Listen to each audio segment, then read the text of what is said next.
Ever wanted to own a WWE Replica belt? Well, now's your opportunity to win one for absolutely free. I'm proud to be partnering up with WWE Euroshop this year to do more belt reviews and more belt giveaways than ever before. And with WrestleMania 41 being John Cena's final WrestleMania match, we're going to commemorate this by giving away a free WWE United States Championship Spinner Replica belt. And although it's in conjunction with WWE Euroshop, this competition is open worldwide. To enter, simply make sure you're subscribed to this HazardF5 YouTube channel. Go to the video in the pinned comment section below, like that video and comment on that video with your favorite John Cena match. If you'd like a second entry into the draw, follow the Facebook link in the pinned comment section below and join the Main Event Belts Facebook group.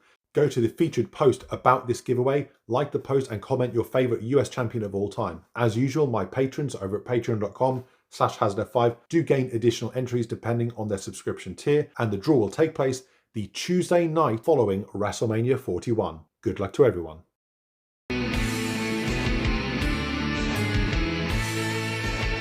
Out with the old and in with the new. What's up, YouTubers? This is HazardF5 back with a brand new video, and today we're going to be looking at the new TNA International Championship belt, and this thing is absolutely gorgeous.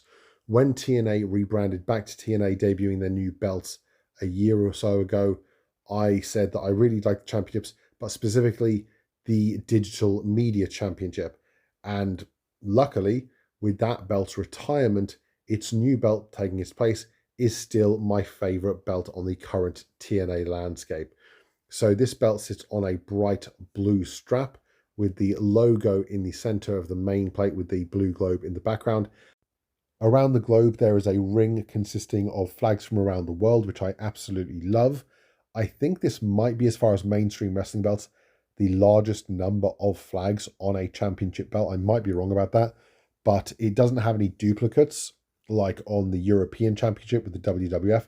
However, it's not perfect. So you got flags from multiple countries, from Canada, Mexico, Australia, Japan, Germany, Ireland, Wales, Scotland, England, and then you've got the Union Jack, which is the flag for the United Kingdom, which is a little bit odd considering that, for anyone unaware, the United Kingdom consists of England, Scotland, Wales, and Northern Ireland.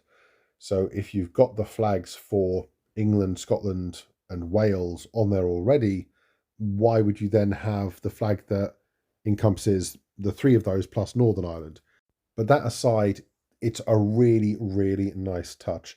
Now, like the previous Digital Media Championship that this one is replacing, this belt is dual plated with the general design patterns, the scrolls and the swirls that are featured on the other TNA championships that are raised in gold.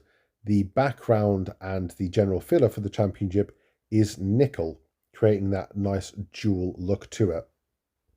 You've got the detailed winding painted black banners with streak lines encompassing the letters, which is a nice touch. Kind of reminds me of the old WWE JMar Cruiserweight Championship from 2002 with the stylized font as well. On the side plates, you've got a globe on each side plate, giving it that international motif. And then you've got a similar pattern to the main plate, where essentially it's taken the main plate design, sliced it in half, and then placed them in the background behind the globes on each of the side plates, with sort of a sunbeam style filler behind the floral patterns that are featured on each of the plates. Design wise, nothing really changes between the inner side plates and the outer side plates. The globe is still there, it's just at a different access point. The scroll pattern or the swirl pattern behind it is the same.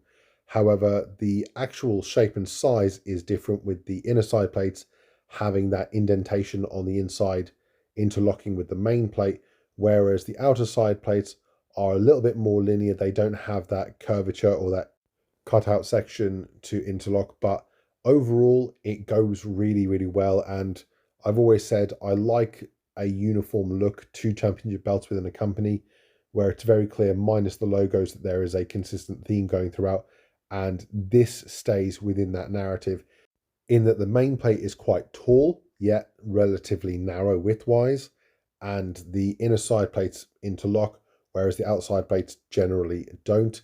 Now, as much as I loved the Digital Media Championship, it didn't really look like the other championships within TNA. It kind of stood out. In a way, it was good because it was different, and that design, like I mentioned earlier, was my favorite of the new set. However, now there's a consistent theme going throughout all the championships, which I really, really like. Of course, this belt also sits on a bright blue strap, which I really, really like. I've covered before how back in, I want to say between 2011 and 2013, TNA, or Impact Wrestling back then, had commissioned a new television championship to be created, and the backing on that was a similar shade of blue to the one that's been used here. Similarly, there was a television championship that was proposed to them, a completely different design on a bright blue strap like this one, that they decided not to go with. So I am very, very happy that they went with this blue one here. It works really, really well. It's a lighter shade than on your, say, for example, blue Big Eagle, and complements the blue on the globes absolutely perfectly. Everything from the font used for the international banner and the champion banner at the top and bottom of the plates respectively works really, really well. It is quite a busy design, but it's done in a way that I think it all merges together very, very well. It's not disjointed. It's not overly, I don't want to say offensive to the eyes, but it's got a pattern and a design that work and complement well with each section, from the scrolling banners to the swirl patterns to the star style filler. So it all comes together really, really nicely in my opinion. Overall, a wonderful, wonderful design. And much like the other belts that debuted following the rebranding to TNA, this is a result of a collaboration from the designer Hellfire Designs, Craig, on Instagram and other social media platforms, and ZBrosBelts, who also created the original set of the rebranded TNA Championship belts. And the two have done an absolutely wonderful job on this, and I'm interested to see how well this belt will hold up. We all remember what happened to the blue Big Eagle belt in the WWF back in 1998.